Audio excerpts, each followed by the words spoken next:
Welcome! The Eldorado SELPAs have created this quick video tutorial to address commonly asked questions. Following the tutorial, we encourage you to explore our professional learning catalog by scanning the QR code at the bottom of the screen. Let's get started.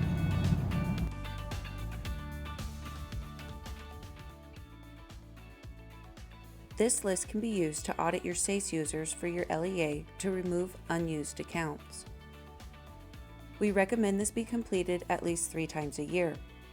Once at the beginning of the academic year, again in January, and lastly at the end of the academic year to remove the users that will not be returning. Go to the Administration tab and select Manage Users.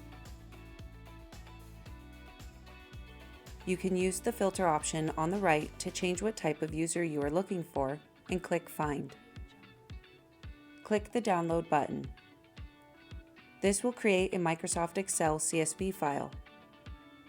Name the file and click Save.